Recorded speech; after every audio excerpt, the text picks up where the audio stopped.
What's going on? It's your boy Masta B here live from the MMB Radio Studios for the MMB Radio Podcast, where no topic is too big or too small. We talk about them all. And on the phone lines, I want to welcome someone in all the way from the Great White North up in Canada. We've had guests from Canada before, but we haven't had what we consider an amateur from Canada. I want to welcome her in now, amateur adult star Francesca Milano. How are you? Hello, I'm good, thank you. And you? I'm awesome. Thank you for taking time to talk to us. You're up there in Canada, out in, I guess it's what, British Columbia, right? BC? Yes. And it seems like all of our guests that we have from Canada, for some reason, are all out in British Columbia. And I'm going to ask tonight, I want to know what is popping in British Columbia, that all the hotbed for all the adult talent is out in British Columbia. But as I started off by saying, you are on your bio, on your social media, you say you're an amateur. And we're going to dig deep into why or how and the definition of you being amateur as opposed to professional. But you are an adult entertainer, correct? Yes, I am. Okay. And take us through the mindset and the journey of how you became an adult entertainer, because it's something that I like to believe that it's not just something you just jump into. I mean, I'm sure some people have, but you have to put some thought into it. So what made you want to venture into that world?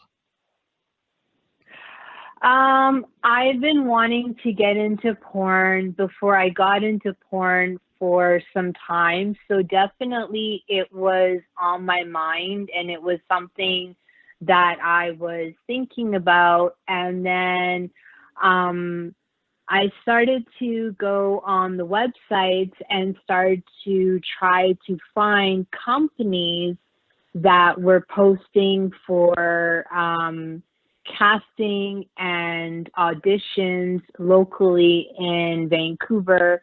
And unfortunately, Vancouver is a very, very small city when it comes to the porn industry, and there's not a lot of options or opportunity. So I found a couple of companies. I reached out to them. Some I never heard back from. Some responded. I did 2 interviews with 2 males. They were producers. I really didn't like their demeanor or their energy during the interview. Something just wasn't right. The vibe I was getting off of them, and I just didn't feel comfortable. So I said to myself, if I don't feel comfortable during the interview and this is the producer, what's going to make me feel comfortable working with you? Mm-hmm. So I said, I don't think that this is a good idea. So for a while, I kind of brushed it off to the side and went on with my life. And I, of course, because the interest and the curiosity is still there. So I started following porn stars on Instagram, and I started following the local Vancouver porn star, Samantha Mack. So I was following her on Instagram for a while, and then I saw she had posted something on Instagram where she has a company called Mac Models, and they were looking for talent locally in Vancouver, male and female, to do auditions and possibly produce porn.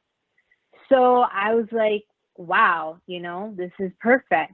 So I put my application in and she responded, and I auditioned with Mac Models February 2019.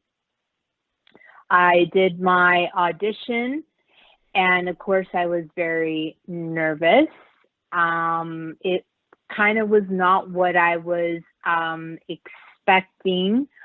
I thought it would be more of a one-on-one with Sam, but it ended up being where I was being filmed. And of course, there was my consent to be filmed. And then there were other talent from Mac models that were in the studio, and that there were also other talent auditioning before and after me as well.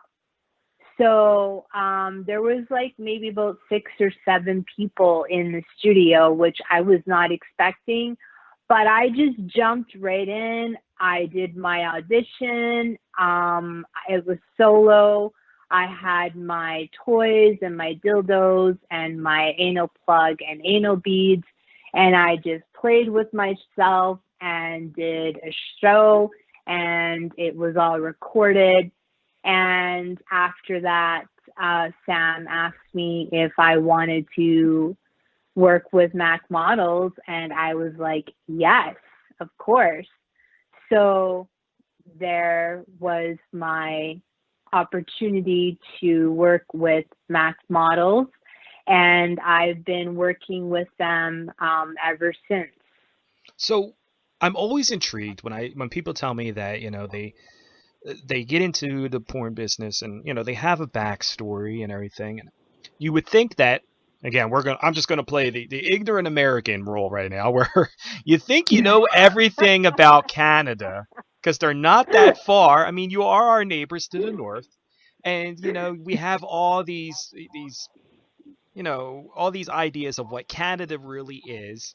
And the people are great and they're nice. And I have never met a Canadian person that was rude or ignorant. They just seem like really nice, wholesome people. But what is the porn life like in Canada? I mean, growing up, did you have exposure to porn? I mean, like it's not like you just wake up one morning, have your cup of coffee and then say, you know what, I'm just gonna go search porn today. So growing up, did you like have an interest or did you watch porn? Like what sparked your interest? Oh, definitely. I've been watching porn. I would say I started in my late teens watching porn. So I watched porn for a really, really long time. Um, and I mean, is it yeah, taboo so in Canada, or is it like I kind of feel like again they're all nice people in Canada. I have nothing negative to say about Canadians. They feel like they're all nice people, and I feel kind of like, do they live this secret life that they have like this big, huge like porn stash collection somewhere? Like who, you know, kind of take me through that mindset. Um, definitely there are people who, live a secret life.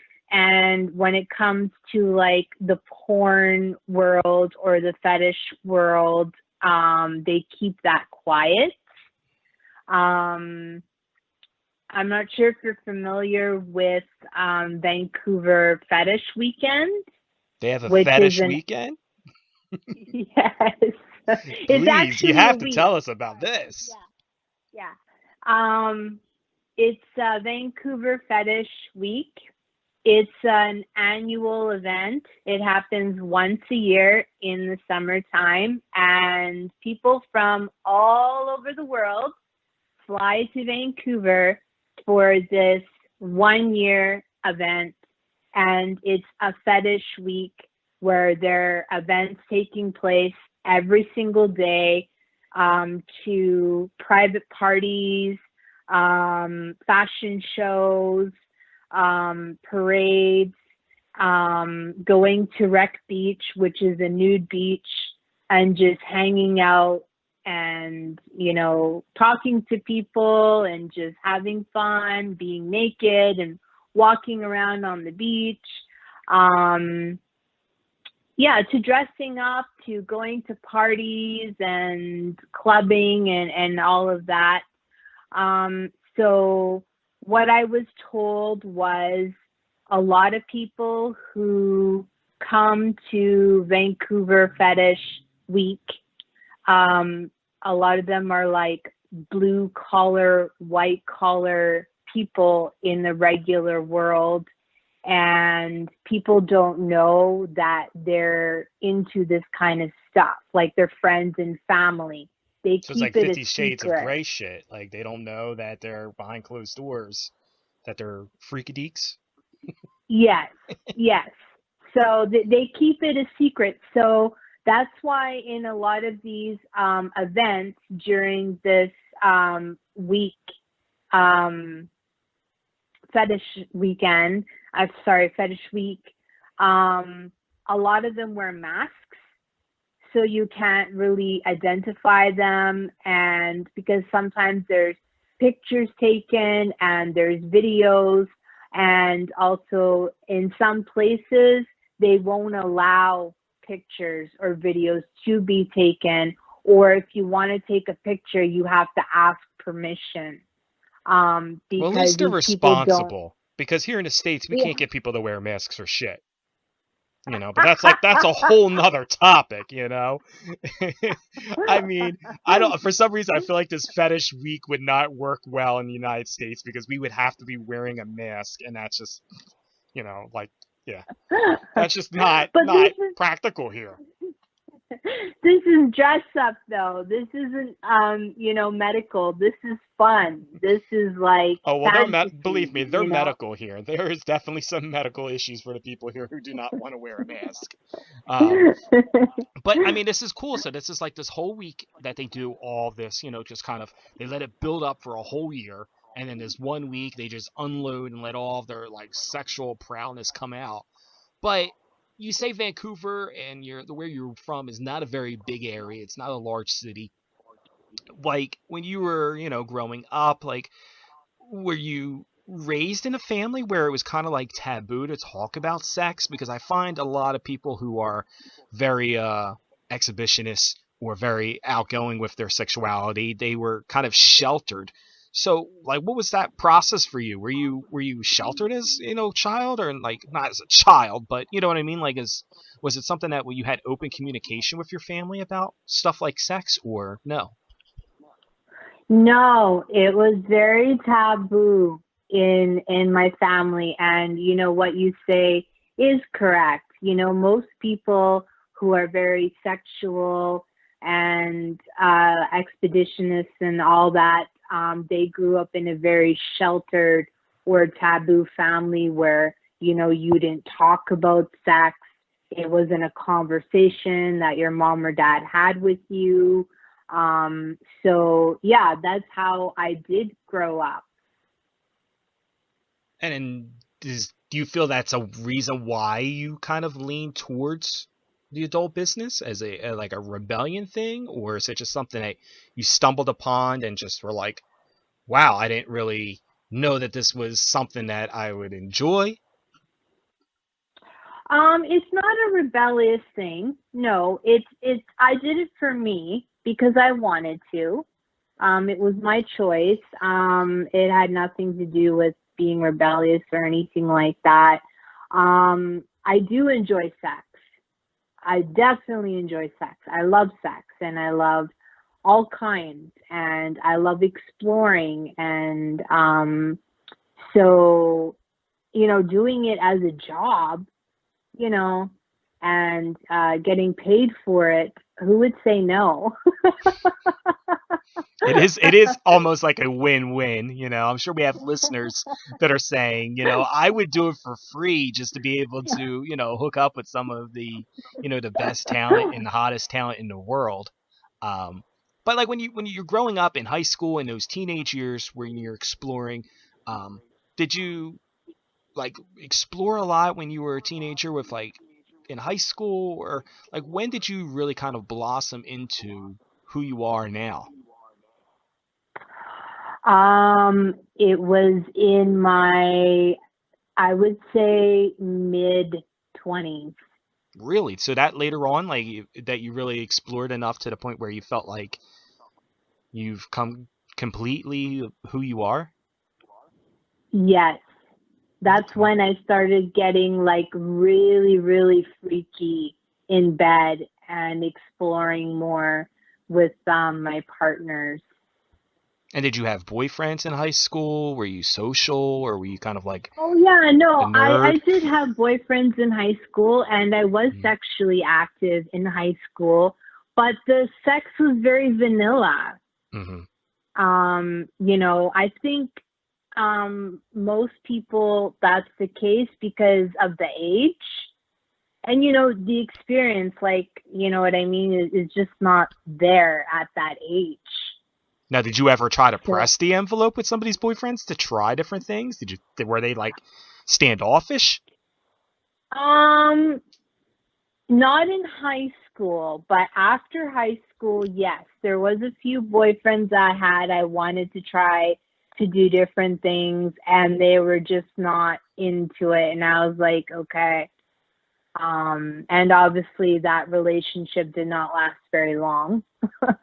Now, what's some of the things you were So, asking them to partake in that they were like, no, not um, doing that? one boyfriend I wanted to do anal, and he, for some reason, was not into it at all. He didn't even want to try. Hmm. So I was like, okay. So that was something I wasn't able to do or enjoy or explore, with my partner. So I'm a very sexual person. Sex is very important to me. And when I'm in a relationship, I need to be very sexual and I have a very high sex drive and I need to have good sex with my partner. And if I don't, it will take a toll on that relationship, and it has in the past. Hmm. Now, do you consider yourself to be bisexual? Um, a little, yeah. Like, definitely, I find women attractive. Of course, women are gorgeous creatures. Um, and I've interacted with women, and I do enjoy it. But I've never dated women So before. nothing like a relationship with a woman, just strictly sexual with women. Yeah, sexual, or just kind of playful, or just like flirting with them type of thing. Now, do you find it hard to be in a relationship? I mean, since you say that, sex is a very important factor to your relationship, when you're meeting somebody, is that something that you kind of let them know up front? Or is it something that like you kind of feel them out?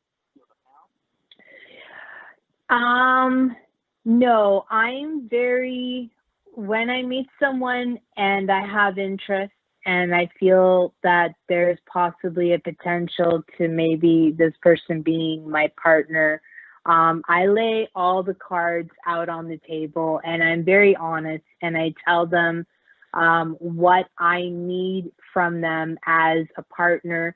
Definitely sex comes up, and also the topic of you need to be able to accept what I do for a living Hmm. because a lot of people have issues with it. So, and this becomes a problem in relationships. And I have dealt with this before. I've dated people who said, yes, I'm okay with it. I support you. I accept it. Everything is fine. Okay. We date for a few months and then all of a sudden they say, no, you know what? I'm having issues with this. I'm having a hard time dealing with this. I can't do this. And then going from that, I mean, you say that, sex is a big thing to you. So how often is often? I mean, like on a normal day, not shooting, not, doing anything for work, how often do you need to have sex? At least once or twice a day. Okay. Yeah, And maybe more. I don't know. It depends on the day. and do you find that it's hard to find guys that are, willing to keep up with that or like have the stamina Yes. to do that? I mean, because people and say, what is the process of getting into porn, or advice you can give the guys that want to get into porn. And they said that it's so difficult for guys because they got to be able to perform on command, and they got to be able to stop and go, and be quite honest, nobody's paying or watching for the guy. So I mean, it must be frustrating to find somebody that is able to keep up with your prowess. Yes, it is. That's why currently right Okay. now Now, I'm and single. living, you said, in Vancouver your whole entire life, it's a small community. I mean, do people know who you are and what you do? I'm sure it doesn't, stay in house very long.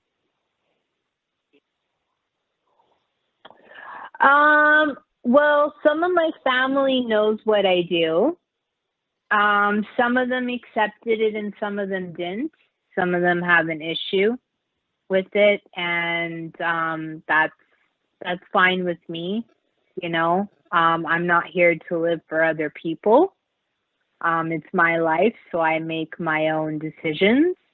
Um, and uh, no, I haven't like come across anything where like I go outside and like, someone recognizes me or comes up and starts talking to me or knows me from Mhm. seeing my Well, I mean, you're still porn. fairly new. I mean, you're only really, what, almost a year, a little, over a Yeah. year into the business. Eventually, it's going to happen. People come out of the woodwork from high school, and people that you haven't spoken to in forever, or that guy that you thought was really hot and he wouldn't give you any time of day. How do you prepare for that? Or have you thought about how you're going to prepare yourself for those type of interactions? Definitely I've thought about it. Definitely I've, mentally prepared myself for interactions like this. Um, um, Also, I think I kind of had like I see it as kind of like a trial run type of thing because in February of this year we had the Taboo Naughty But Nice sex show. So it was an expedition show in Vancouver for 3 days. Mac Models had a lounge, so we had a place in the expedition show, and I was there for 3 days, and I got to interact with people and talk to people, and some people were there.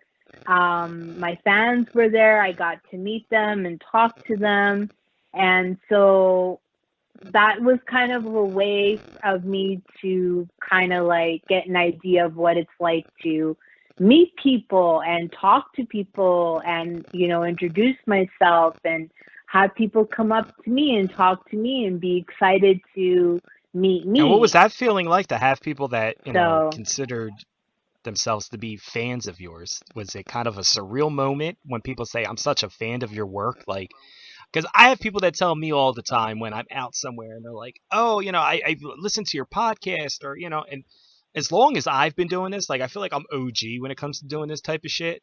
But when people come up to me and they're like, "Hey, I listened to your podcast," or "I follow you on Instagram," and I don't know, it's still kind of mind blowing to me that people.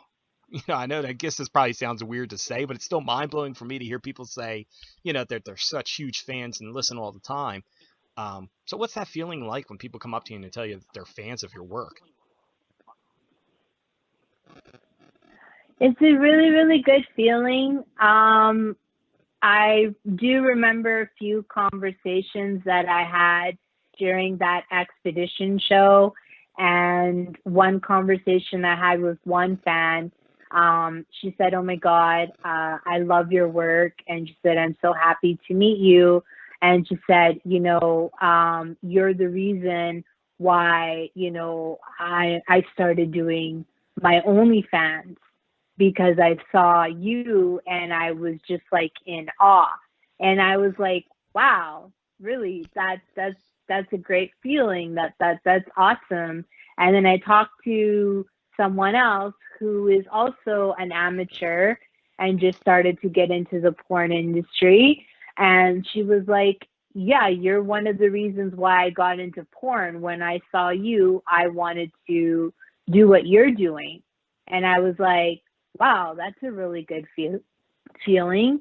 And yeah, it was just positive feedback, and it was just a good Now, you feeling. say about being amateur and you went through a process with some agencies or, companies where you just didn't feel comfortable, didn't feel right. Uh, I look at it like now, it's like, it's soon to be 2021. And for a couple years now, a lot of people can be considered almost amateur with the rise of websites like OnlyFans and Sex Panther. Even so much with doing podcasts and everything like myself. You know, what considers you amateur, what considers you professional. What do you feel is the benefit of kind of being your own boss? I know you're with Mac Models, but what makes it an advantage of owning your own material to the point where you don't have to answer to people?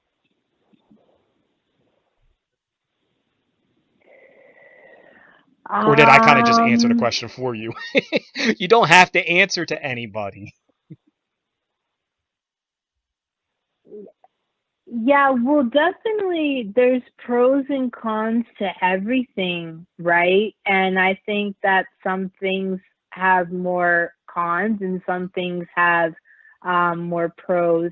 Being an amateur and being independent, like I do work with Mac models, but I'm not Okay. signed on with them. So I'm open to working with whoever and whenever.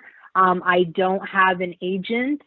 Um, Sometimes I really wish I did, because being an amateur and being independent and working for yourself is very, very difficult, challenging, stressful. There's a lot of things involved, and it's very time consuming as well. Where if you're a contract model and you're signed onto a company or you have an agent, there's a lot of things that are being taken care of for you, where you don't necessarily have to deal with those things. You just got to show up to the scene and Gotcha. perform. No, I mean, Where no, go ahead, when you're, continue. sorry, go ahead. Where when you're an amateur and you're independent and you have to do everything on your own, everything is on you. It's all your responsibility to produce your own stuff, to build your brand, to build your name, to get yourself out there, to build your social media accounts, all your porn accounts, to buying equipment, setting it up, producing your own scenes, editing it, loading it up on the porn sites and clip sites, and advertising for yourself. It's like almost a 24/7 I feel job. like you've just explained my whole podcast process. It's true though. I mean, I totally can relate to it because there is a lot of work and people I don't think sometimes understand. So that's why it was crucial for me to ask that because I wanted people to hear that because a lot of people think that it's you just show up and you shoot and it's all glitz and glamour and then there's a lot of work and hustle that has to go into it to promoting yourself. Um, and one of the things I wanted to follow up with that is like, is there a company out there that you may have never reached out to or reached out to and never heard from? Is there a company that you would like to work with that you just were like, I really admire this company. It's a company I would love to just kind of network with. Yes, there's quite a few. um, I have not, the companies that I would love to work with. I have not reached out to them because unfortunately they are in the Okay. States, and right now is not a good time because the borders are closed, and I would need to go out to the States to do my audition and shoot scenes and stuff like that. So I have already communicated with smaller companies or independent companies in the US, and they want me to come out there, but I have to make my own way Okay. there. And then once I'm there, then I can collaborate and network and, go from there. But I mean, so yeah, since you brought it up, I so mean, it is kind of, an odd time and weird scenario of a world that we're in right now with, so much going on with a pandemic. Um, and the reason that I mentioned about, the pros and cons of being an amateur is because I've noticed that a lot of people, and there's articles online that people have written about how with the unemployment rate here in the States, I'm not too sure what it's like in Canada, but a lot of people have started up OnlyFans and started up these ventures where they're kind of doing their own thing and essentially being amateurs. Um, so do you feel like, that you have an advantage or a disadvantage by already having a year into this or no?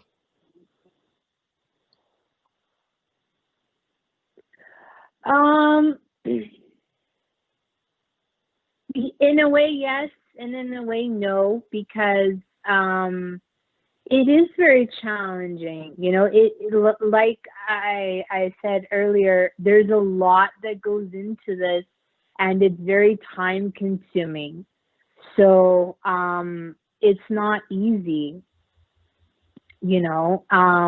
And there are a lot of people that I follow on Instagram and Twitter who have been on OnlyFans for years, and they still run into technical difficulties like uploading, or when they want to live stream or cam, there are technical issues. And that's something that people deal with on a daily basis, and it can be very frustrating. It could also affect your finances as well. um, so I see people who've been doing OnlyFans for years who still Hmm. deal with challenges. I mean, I kind of compare it almost to any form of entertainment. If you're a singer or a rapper or something, like, what are you doing that stands out from everybody else? It's so diluted, and now we're, again, we're in the middle of a pandemic, so a lot more people are driving themselves to do things like OnlyFans. What do you feel makes you stand out from other people? Like, what makes you unique? If somebody were had to choose between you and someone else, why should they choose you? Because I'm me and there's nobody else out there like me. I am very exotic looking. I have very deep, dark features, and my look is very unique. And when I perform, I always try and strive to perform my best. Um, and I do take it seriously, and I have a lot of passion for the porn industry and doing porn, and I do enjoy it. And I think that when you watch my scenes and my clips, that you can Now, see what that. do you think is your best feature? Where, as in what, like Well, physically, or like we've my kind of gotten the character, idea that or you're this this passionate, really like into what you do. But like, what do you feel is your best physical feature, or what do people tell you your best physical feature is?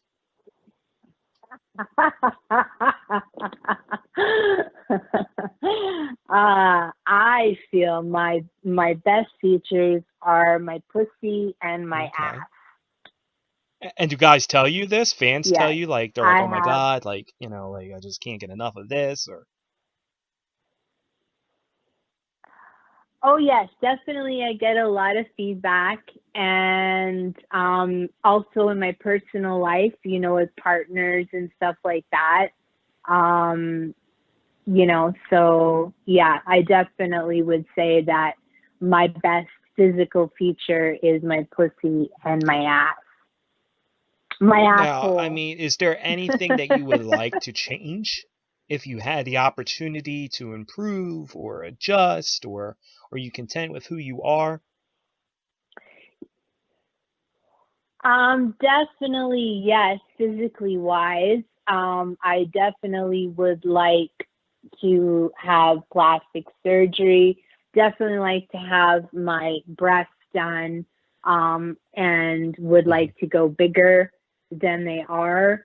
Not too big, but a little bit bigger than they are right now.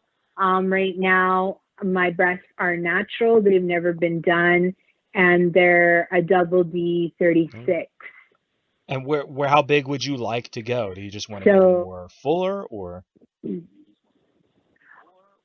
um, maybe a triple D, or maybe just a little bit bigger than that. Yeah, but I've already seen a few plastic surgeons just to get, a quote and do consultation. And all the plastic surgeons I've seen so far have all told me the same thing. And they said, I will not do your breast larger than a triple D. And I asked them why. And they said, for one, because you are petite, you have a small frame, and they said you're going to end up having back problems. So they said, because I'm the surgeon, I am allowed to say no. So they said that's going to be my Mhm. limit for you. And I said, well, there's women out there who are a lot smaller than me, who are thinner than me, who are more petite than me. And I said, their breasts are so much larger. And I said, how come these women get to have bigger breasts and you're telling me no? And they said, well, because some surgeons, all they care about is money and they don't care about the health of the patient, and they'll do whatever just for money. But they told me, no, I will not go bigger than a Well, triple I mean, D that's on you. respectable. I mean, I guess that's if you're going to have a surgeon do surgery, you would want one that has your best interest in mind. Um, but what are the exact measurements or your current measurements that you are right now? My height is 5 feet, so I'm 5 feet. My bust is double D 36. My waist is 28. My hips are 38, and being an my weight is Okay. 135. So, I mean, obviously, you're well proportioned and everything. When do you think you would be doing something, enhancement wise? When I have the So make sure you money. guys follow her on social medias, and tip her, so we can make this happen. Um, Yeah, when I have the money and I find a good surgeon and a surgeon that I want and that I feel comfortable with. Now, I Yes. proposed the question to people out there, the sending questions, and we had some people, some of your followers on Twitter or in Instagram and other social medias that hit me up, and one of them wanted to know, like, what type of scenes do you enjoy shooting the most? Is there a scene that you enjoy more than doing in the others? Um, geez. I like doing different types of scenes, but if I would have to say like my favorite or the most that I enjoy is definitely either one on one where it's very sensual, and that can be with a man or a woman. Or I also like threesomes, foursomes, and group scenes as Okay. well. Have you ever been approached to do something where you were just not comfortable with doing it?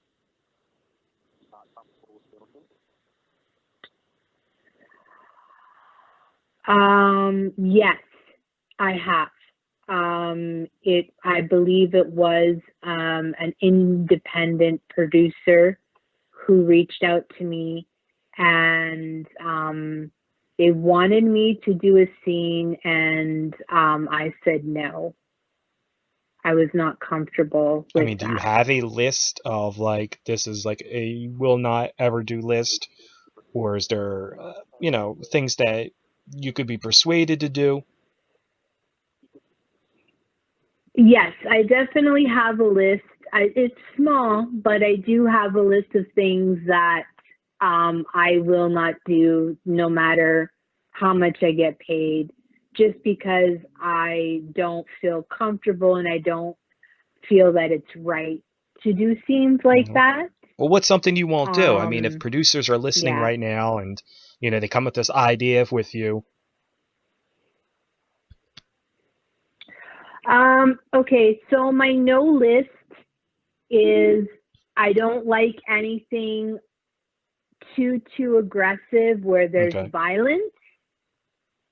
I don't like any role play of being raped. Um, I don't like any role play of mommy and son or daddy and daughter. Nothing Okay, like so that. a fairly understandable list. A lot of that stuff is, I think would be on a lot of people's lists. With maybe some exceptions of the stepdaughter and stepmother type things.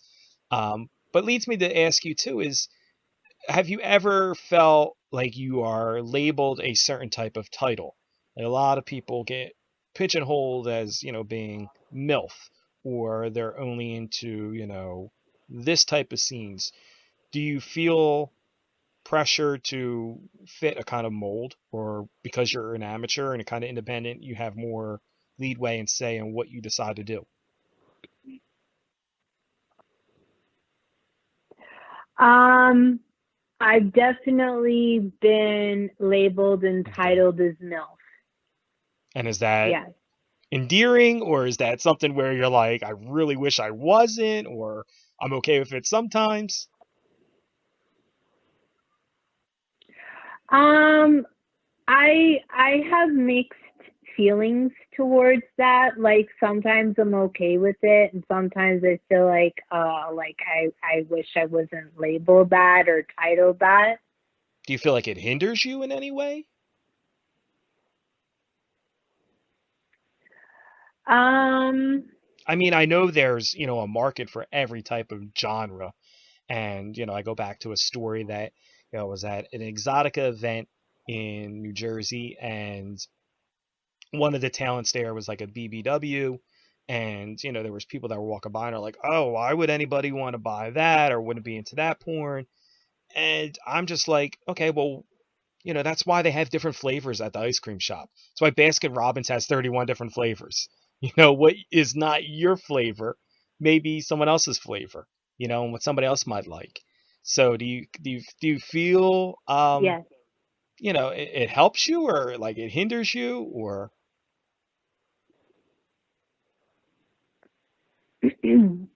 I mean, I um, guess if you're being booked, it definitely definitely. helps. It's, There is a huge market for MILF. There's a huge market for MILF. So in some ways, if you're categorized in that category or you're titled that, um, more opportunities can come up for bookings and gigs and stuff because that is a category you fall under. Um, do I think it hinders me? Not really, but one thing I do think that hinders me in a way, and it does play on both sides, is that I am not. an alternative model. So I don't have tattoos. I don't have piercings. I don't have any type of body modification. And there is definitely a market for alternative talent. And there are opportunities. And there was recently an opportunity that came up. A huge company was casting for models. And I applied and I was rejected because I don't have Okay. tattoos. So, I kind of felt like, in a way, kind of discriminated against, like, okay, because I don't have tattoos, you're not going to book me. But then it also goes on the other side as well, because there are companies out there that look for talent that don't have any tattoos. So people who apply to be casted for these companies and they have tattoos, these companies won't hire them because they have tattoos. So it does work on both sides. And I feel that in a way it's kind of not fair, but then I understand that there's a market and that's the company and that's like their image and that's what they're Mhm. looking for. Well, So it's I mean, like you said, it goes on both sides of the aisle there, where you know it works for some people, but then what's not working for you is working for someone else, and vice versa. So, I guess it's just finding your niche and finding your market and your brand. Um, but being a fan, you said, of porn and obviously loving sex. Is there anyone that you would like to work with? Someone that is known, that's in the industry. Do you have any favorite stars that you would love to shoot with? I don't. I mean, I kind of feel like this list is could be, a yes. mile long. But what's the first couple names that kind of come to mind? uh, Okay. Joanna Angel, Now she's like, yeah, she's got, Small that Hands. alternative look. Yeah, yeah. Small Hands, Okay. her husband. Um, Jason Love, Okay. and who else am I a fan of? Um,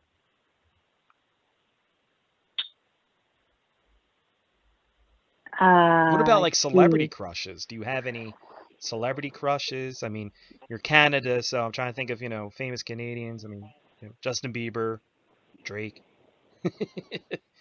Mm, oh yeah, no, I definitely wouldn't mind fucking Drake. That's Okay. for sure. I seen you shouting him out the um, other day for his uh, birthday on Twitter, so I was like, okay, it's like these. yes, yes, we have to I was gonna support say our you got to support Canadians. these, You know, these mother Canuckers. yeah, we have to support our Canadians because unfortunately, a lot of us in Canada feel that a lot of Canadians are not given the credit for our talents and we're overlooked because we are in Canada, where US has more of an Or they come audience to the U.S. and people don't than even know really that they're from Canada. Canada because they're so successful in the U.S. People just assume they're from the U.S.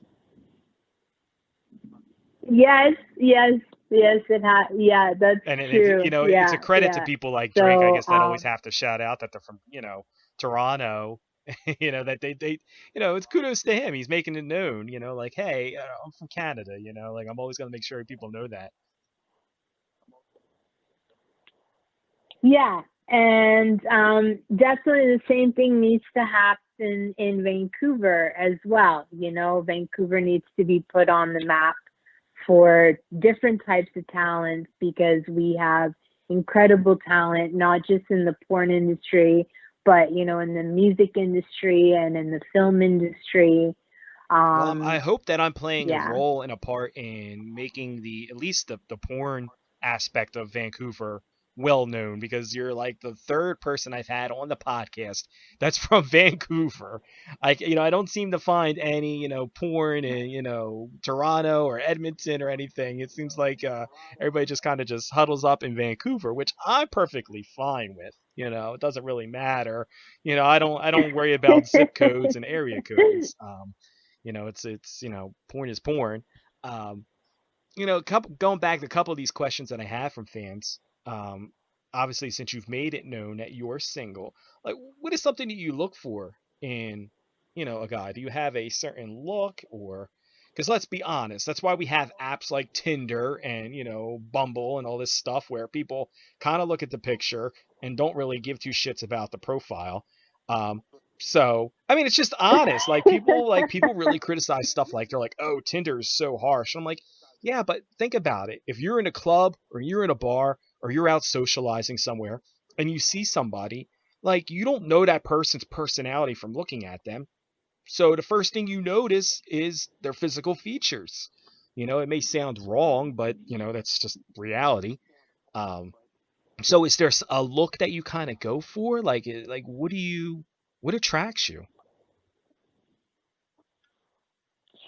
Um, I definitely like men from pretty much a lot, like all ethnicities. I like dating European men. I like dating black men, but there's not a whole lot of black men It's too in fucking cold. Vancouver. Um, And I can say that as a white guy. I'm like, I don't even know if I want to be there all the time. It's a little cold for me. it's not really, really cold out here. We don't really have really harsh winters. It just rains a That could be lot. just as bad. It, yeah, it doesn't really snow here, but it rains a lot though. They actually call it Raincouver That's catchy. because it rains so much. Yeah. But definitely what I like in a man is, what they say, tall, dark, and handsome. Um, I like them tall, definitely taller than me because I'm 5 feet, but when I wear heels, I usually wear 4 inches or 5 inches. So then that makes me like five Hmm. five, right? And then I definitely want the man to be a little bit taller than me. Um, weight, not so much. I'm not really big on like weight or like build. It's more of the personality and the character, but definitely, would want him to be good looking. And what attracts me is intelligence and intelligence, really good communication, being honest, and humor and being easygoing and not controlling, definitely not abusive in any way. And I also like very cultural men, because Vancouver is a multicultural city, and that's how I grew up. I grew up with different cultures and being around different people. So I like men who are very multicultural as well. And of course, definitely, I was good in waiting for that bed part. I was like, and okay, has when a she's gonna good, mention the sex drive.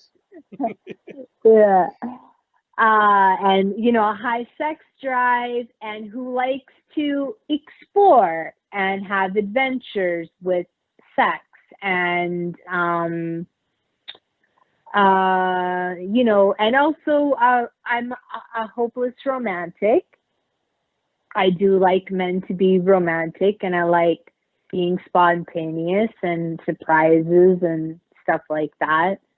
So, and also someone who does truly and genuinely accept my position, what I do for work, and supports me to the fullest, 100%, and is not going to give me a hard Hmm. time about it. Now, one fan, He sent me a DM on Instagram. He wants to know, what is your wildest sexual experience?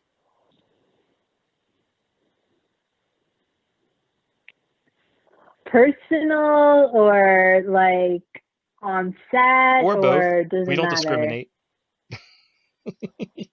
The more stories, the better. My wild. I said the Can you more repeat stories, that the better. again? So, whether it be professional or personal, you know, I don't think the fan man Okay. really My matters to him. wild uh my wildest Hmm. experience. My wildest experience. Okay, I have a few things I can mention.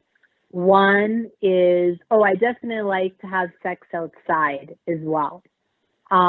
So one time, this is when I was dating someone, I had sex in the men's change room at Sears, which was kind of, um, I don't know.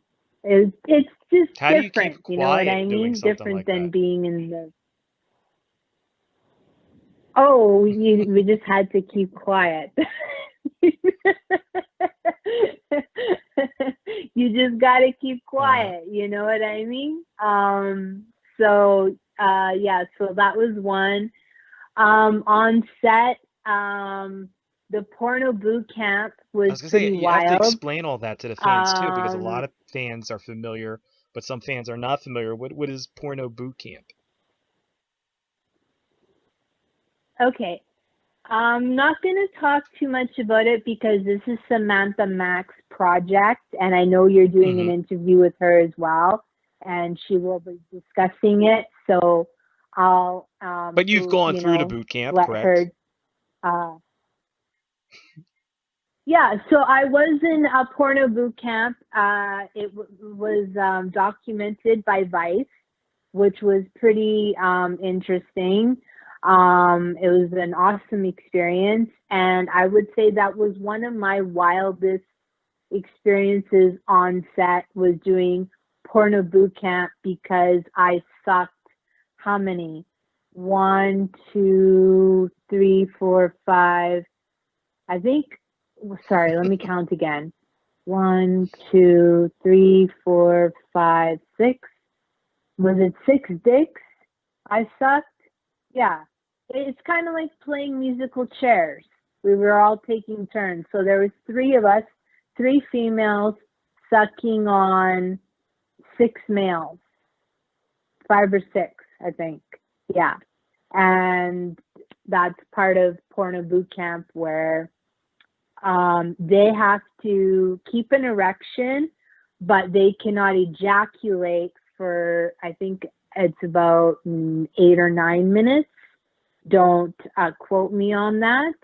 But that's the whole part of porno boot camp is to train um, the male talent and get them ready to perform because that's one of the biggest things in porn is the male needs to hold his erection and he needs to hold his ejaculation, and then when it's time to ejaculate, that's when he ejaculates, and that's the money shot, is the ejaculation.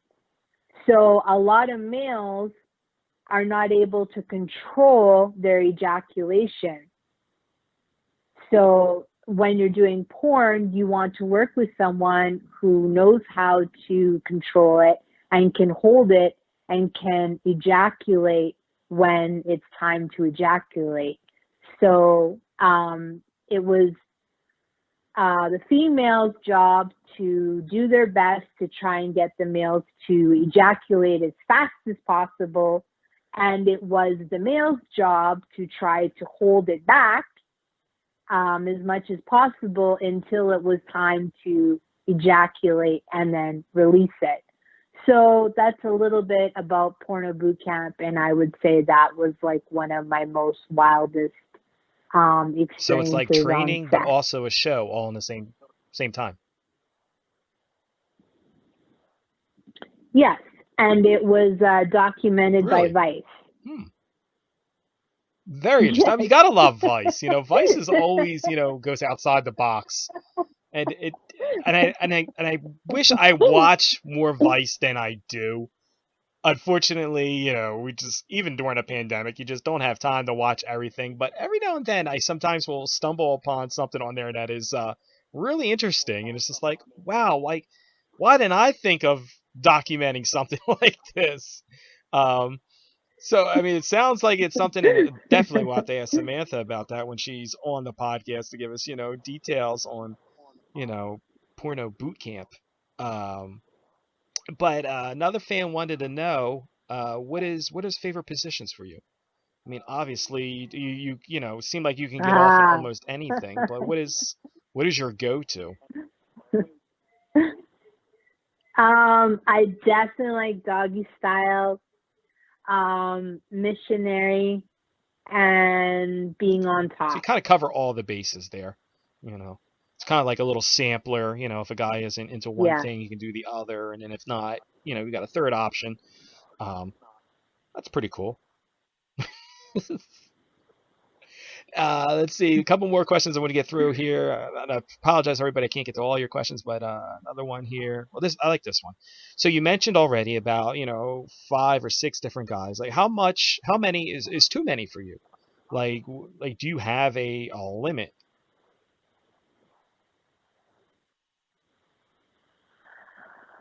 Um, well, my experience so far on set was, sucking, I think it was 6 guys, not all at the same time, but, one 6 after at the one other. time would definitely get you a I lot did of not. likes and retweets and tips. Like, holy shit, if you can get 6 in your mouth all at one time, like that's what Yeah, Vice I needs to go don't ahead think and so. document. Forget the porno boot camp. The fact that she's got 6 in there at one time, like, kind of like weird shit is that? But Yeah. Um, I've always wanted to do a scene where I've had multiple men, like I got a dick in my mouth, I got a dick in my pussy, I got a dick in my ass, but I haven't been able to produce anything like this yet. Um, but definitely that's something that I want to do. What is my limit?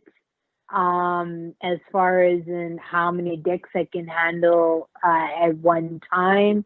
Um, I would say maybe 10 at the most.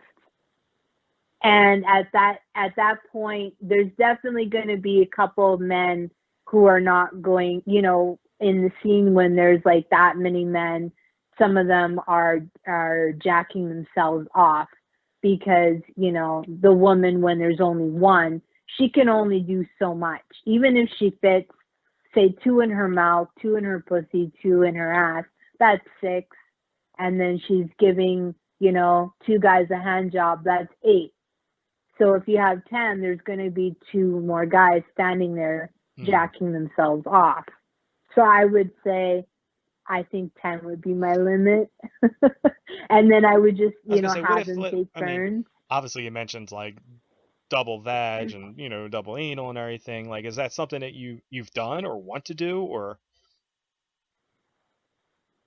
No, I haven't done it. I definitely would like to do it, but this is something that has not come up yet. Okay. And what about in your personal life? What's the most you've ever had in personal life, whether it be, people taking turns or It was 3. So one in my mouth, one in my pussy, and one okay. in my ass.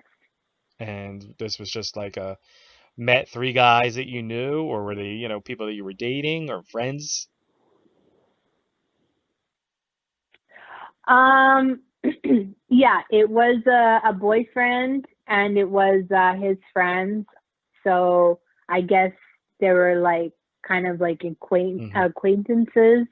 Um, and yeah, we were just drinking one night and we were just like, yeah, let's do this. So we did it, and I had fun, and Yeah, I'm I pretty can't sure see that they everyone would be else had complaining. fun. So Now, what do yeah. you want to do long term? I mean, you're still new in the business, and you mentioned some things that you want to do, but what is an ultimate goal that you would like to do before you decide to say, you know what, I'm done. I'm doing all this. I don't want to do this, and I kind of want to just ride off into the sunset. What is an ultimate goal for you? In the Yeah, porn porn. industry, I mean, life in general. Yeah, we're fine with that too. um, um, I definitely would love to see my porn career take off and work with porn stars that I dream of working with, and working with companies that I would love to work with, and just like my dream goal in the porn industry would be just to be nominated for an award, for a scene, for a project. I mean, winning the award would be like the ultimate dream, but just to be nominated is like, ah, you know?